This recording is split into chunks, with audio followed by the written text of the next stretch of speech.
Welcome to this explainer where we're going to break down the absolutely massive legislative shift of the Aged Care Act 2024, and more importantly, what it actually means for your everyday clinical practice.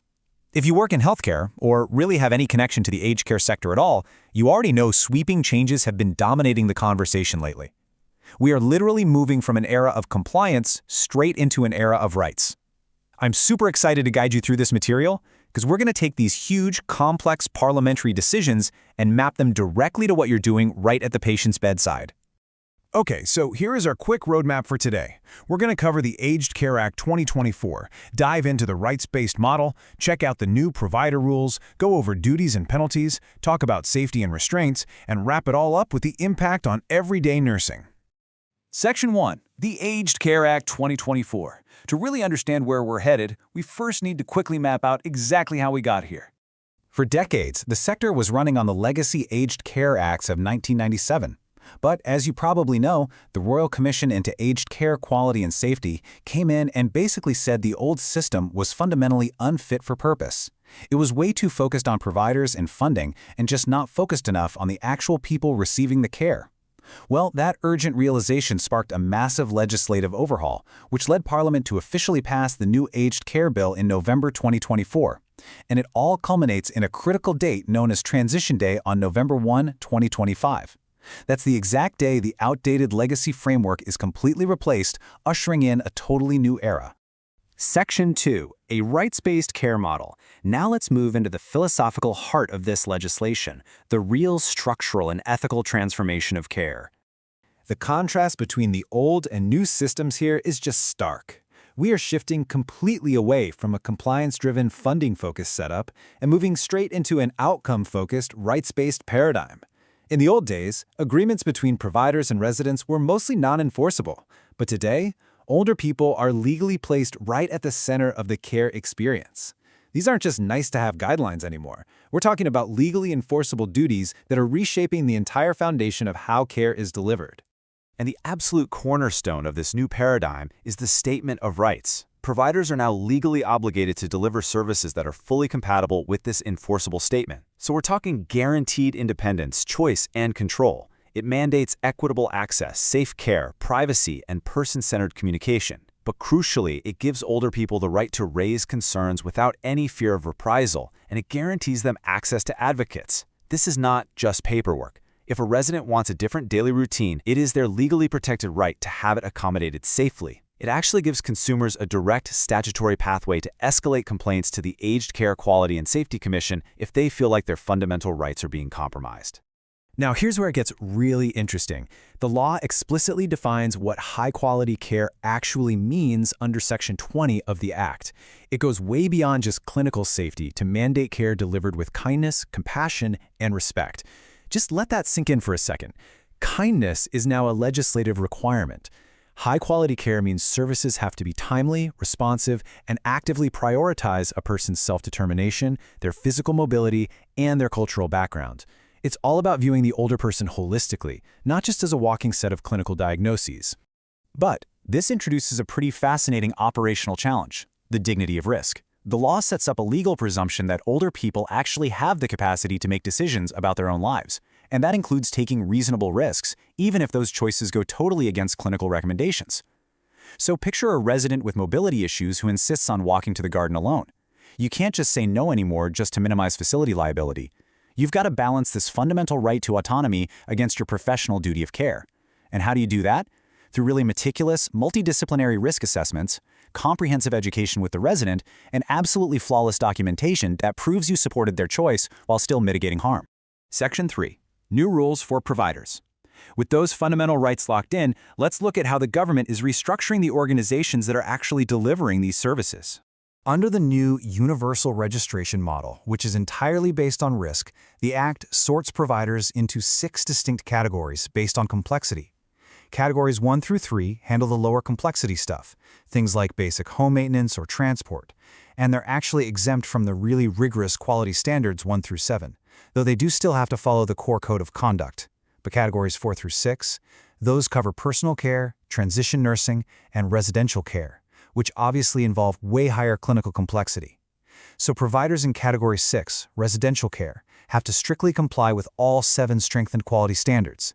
It's basically a proportionate approach, making sure the oversight perfectly matches the risk level of the service. Right alongside registration, the funding is changing too. The Act is rolling out the new Supported Home Program, which consolidates all those complex legacy programs to really streamline community care.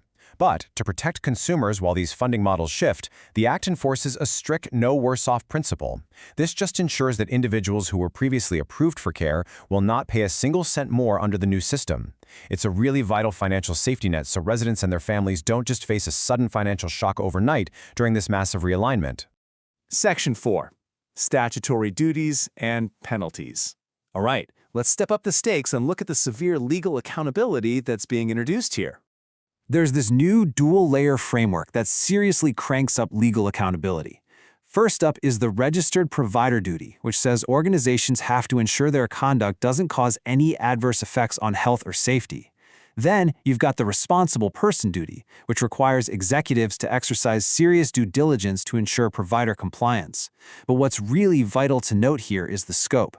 While executives and board members hold that responsible person duty, frontline clinicians who don't have organizational decision-making power are intentionally exempt from it. So you aren't going to be penalized at an executive level for systemic failures that are outside of your control. However, for those organizations and executives, the penalties are absolutely staggering. If a registered provider commits a fault-based offense, meaning a serious failure that causes harm with intent or negligence, they face civil penalties of up to nearly $3 million. Yeah, you heard that right. And for individuals, up to 5 years in prison. The laws actually reverse the burden of proof in some of these cases, putting the onus on the prosecution to prove the breach. But those numbers alone prove the sheer gravity of this new law. The Commission even has this unprecedented power now to enter residential facilities without a warrant if they identify an immediate and severe risk. Section 5. Safety and restrictive practices. So, how does all this high-stakes legal framework actually translate into clinical safety protocols on the ward? Under Standard 5, the Act heavily regulates restrictive practices. It breaks them down into 5 specific areas: chemical, physical, mechanical, environmental, and seclusion. The absolute golden rule here is that they must be a last resort, in the least restrictive form and for the shortest possible duration to prevent immediate harm. On top of that, chemical restraints have to be clinically assessed and prescribed specifically by a medical practitioner or a nurse practitioner. And any restraint has to be comprehensively documented in the resident's behavior support plan. So the days of casual or undocumented restraints are completely over.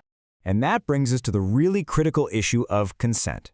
Unless it's a meticulously documented emergency, informed consent is mandatory. If a resident lacks capacity, you can't just ask anyone who happens to be visiting that day. You have to follow this exact 5-level cascading hierarchy to find the restrictive practices substitute decision maker. You start with a formal nominee. If there isn't one, you move down to a partner, then an unpaid relative or friend carer, then a friend with a personal interest, and finally, a state-appointed medical authority. You systematically have to climb down this ladder before any restraint is applied. To keep a constant eye on clinical safety, the Serious Incident Response Scheme, or SIRS, demands strict reporting timelines for 8 distinct categories of incidents. Priority 1 incidents, so things like unexpected death or unlawful sexual contact, must be reported within 24 hours. Priority 2 incidents have a 30-day reporting window. Now, to encourage people to actually report these things, the Act vastly expands whistleblower protections, giving you immunity from civil or criminal liability. But, and this is a big catch, to get that formal statutory protection, you can't be completely anonymous. You have to identify yourself to the receiving entity. It's a really crucial detail for anyone who might need to report unsafe practices. Section 6. Impact on everyday nursing. Finally, let's bring it all home to the bedside and talk about exactly what this means for your daily practice and training. If you're an enrolled nurse or you're currently studying for your diploma, the core competencies have been fundamentally reshaped. Your clinical activities aren't just medical tasks anymore.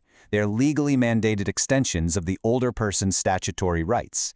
Every single assessment you perform, every care plan you write, and every interaction you have has to map directly to the strengthened quality standards. You are literally the frontline protectors of these rights. In practice, this is going to completely shift your daily routine. Before you even start a cognitive assessment, you have to begin with the legal presumption of capacity. From there, you're expected to lean heavily on non-pharmacological behavior management, proactively monitoring polypharmacy so you can catch any hidden chemical restraints. The care has to be culturally safe, which means active collaboration with organizations like NACCHO for First Nations people. And you've got to work collaboratively under continuous 24/7 registered nurse supervision to hit those strict new care minute targets. It's a completely integrated multidisciplinary approach to every single shift. Because of all this, general, templated care planning is officially obsolete. It is legally replaced by highly personalized, rights-based care goals. Your documentation is your absolute strongest asset here. It's the vital legal evidence that you supported informed choice, respected the resident's individual preferences, and maintained safe clinical practices.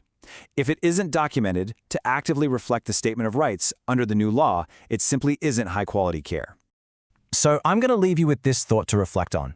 As the laws have permanently changed to prioritize autonomy and place the older person at the very center of everything we do, how will you balance dignity of risk with your clinical duty of care on your very next shift? How are you going to adapt your daily nursing practice to truly empower the older people in your care? Thank you so much for joining me for this explainer, and I really hope this helps you navigate our newly transformed aged care sector.